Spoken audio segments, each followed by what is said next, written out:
नमस्कार, स्वागत आपका हरियाणा न्यूज 24 पर। मैं हूं प्रिंस लांबा। हरियाणा कांग्रेस के गर्मा गर्मी के माहौल के बीच अब भूपेंद्र हुड्डा के बाद दीपेंद्र हुड्डा ने भी कांग्रेस हाईकमान को, गांधी परिवार को अपनी ताकत का एहसास करवा दिया है, अपनी औकात का एहसास करवा दिया है। आपको ध्यान होगा कि बीते दिन दीपेंद्र सिंह हुड्डा का जन्मदिन था और उनके जन्मदिन के ऊपर अखबारों में एक विज्ञापन छपा और उस विज्ञापन की खास बात यह है कि उसमें दीपेंद्र हुड्डा को बधाई दी गई, तो उसके साथ ही उसमें 30 विधायकों की भी तस्वीर एक साथ नजर आ रही थी। तो वहीं दीपेंद्र हुड्डा सहित 3 सांसदों की भी तस्वीर उस विज्ञापन में छपी हुई थी। एकमात्र सांसद कुमारी शैलजा को छोड़कर और कुमारी शैलजा के खेमे से संबंधित 7 विधायकों को छोड़कर सभी विधायकों की तस्वीर एक साथ दीपेंद्र हुड्डा के विज्ञापन में छपी हुई थी, जिसके बाद से लगातार यह चर्चा शुरू हो चुकी है कि अब पिता के बाद पुत्र ने भी हाईकमान को आंख दिखानी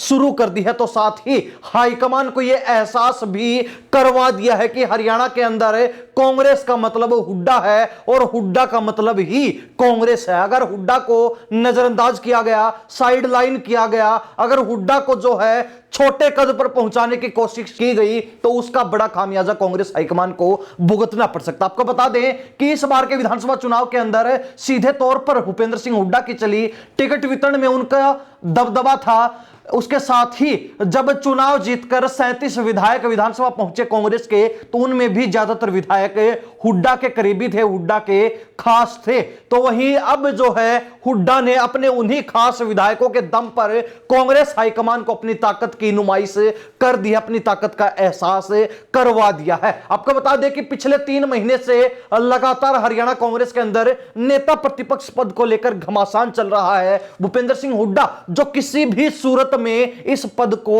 नहीं छोड़ना चाहते हैं, क्योंकि इस बार की उनकी आखिरी चुनाव के नाम पर लड़ाई जो जारी थी वो अब आगे पहुंच गई है। यानी कि इस बार भी उनको हार मिली, लगातार तीसरी बार हार झेलनी पड़ी। तो वहीं अब उनका टारगेट 2029 का विधानसभा चुनाव है। चाहे वो खुद सीएम बने या फिर अपने बेटे को सीएम बनाने की उनके मन में इच्छा हो, इन दोनों मकसदों को पूरा करने के लिए ही उनके लिए सीएलपी लीडर बनना, नेता प्रतिपक्ष बनना बेहद जरूरी है। और इसके लिए अगर भूपेंद्र सिंह हुड्डा को प्रदेश अध्यक्ष पद की कुर्बानी देनी पड़ी, उदय भान की बलि चढ़ानी पड़ी, तो वो पीछे नहीं हटेंगे। वो प्रदेश अध्यक्ष पद को भी छोड़ने को तैयार हो जाएंगे, लेकिन नेता प्रतिपक्ष पद उनको हर हाल में चाहिए। और भूपेंद्र सिंह हुड्डा जिस तरीके से इस जिम्मेवारी को लेकर, इस पद को लेकर अड़े हुए नजर आ रहे हैं, यही सबसे बड़ा और प्रमुख कारण है कि कांग्रेस हरियाणा प्रदेश में 3 महीने बीत जाने के बाद भी नेता प्रतिपक्ष नहीं चुन पाई है। विधानसभा का एक पूरा सत्र बीत चुका है, लेकिन कांग्रेस में अब तक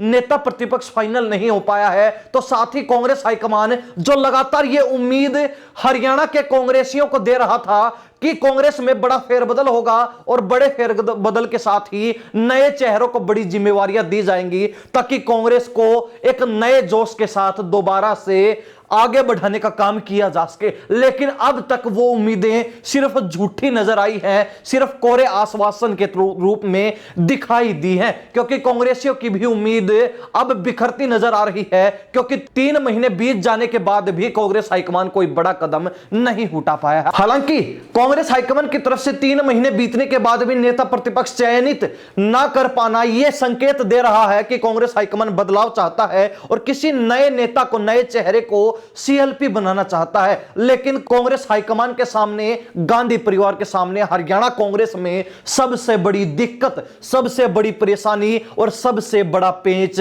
हुड्डा फैमिली बनी हुई है, हुड्डा परिवार बना हुआ है। जहां दीपेंद्र हुड्डा के पिता भूपेंद्र सिंह हुड्डा लगातार कांग्रेस के लिए एक बड़ा चैलेंज बने हुए हैं, तो वहीं पिता के नक्शे कदम पर चलते हुए अब दीपेंद्र हुड्डा ने भी कांग्रेस को आंख दिखा दी है, कांग्रेस को अपनी ताकत का एहसास करवा दिया है, यह दिखाते हुए कि उनके साथ हरियाणा कांग्रेस के जो 5 सांसद हैं, उनमें से 4 सांसदों की ताकत है, तो वहीं 37 में से 30 विधायकों की एकता उनके साथ नजर आ रही है। 30 विधायक एक मत से हुड्डा फैमिली के साथ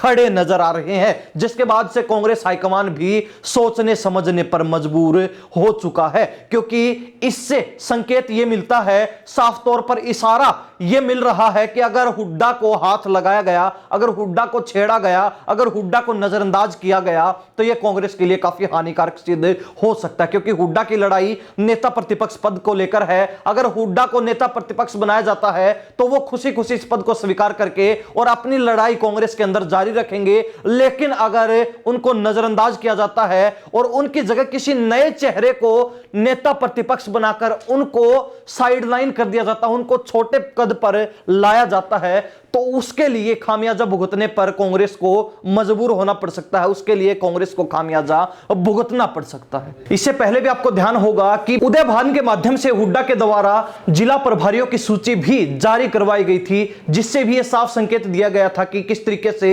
हुड्डा खेमा अब भी हरियाणा कांग्रेस में दबदबा कायम रखे हुए हुड्डा खेमे का वर्चस्व है। तो उसके ऊपर तो हाईकमान ने पाबंदी लगाने का काम कर दिया था, उस लिस्ट को रोकने का काम कर दिया था। खैर, अब देखने वाली बात यह रहेगी कि कांग्रेस हाईकमान क्या जल्द ही इस मामले पर फैसला लेता है। जिस तरीके से हुड्डा लगातार अपनी ताकत दिखा रहे हैं और यह एहसास भी करवा दिया है कि अगर उनको नजरअंदाज किया जाता है तो वो कोई बड़ा कदम उठा सकते हैं, या फिर यूं कहें कि नई पार्टी बनाने का कदम भी उठा सकते हैं, नई पार्टी के माध्यम से अपने आप को आगे की राजनीति के लिए, भविष्य की राजनीति के लिए तैयार कर सकते हैं। तो वो सिर्फ कांग्रेस हाईकमान के फैसले पर, कदम पर निर्भर करेगा। कांग्रेस हाईकमान अब इस बारे में क्या कदम उठाता है, ये भविष्य के गर्म में है, लेकिन इतना जरूर है कि कांग्रेस हाईकमान को कई बार सोचने पर, समझने पर मजबूर हुड्डा फैमिली ने कर दिया है। हरियाणा प्रदेश की जनता इस बारे में क्या सोचती है, अपनी राय कमेंट के माध्यम से जरूर लिख दीजिए। इन्हीं सब बातों के साथ मैं प्रिंस लांबा, हरियाणा न्यूज़ 24। नमस्कार, जय हिंद।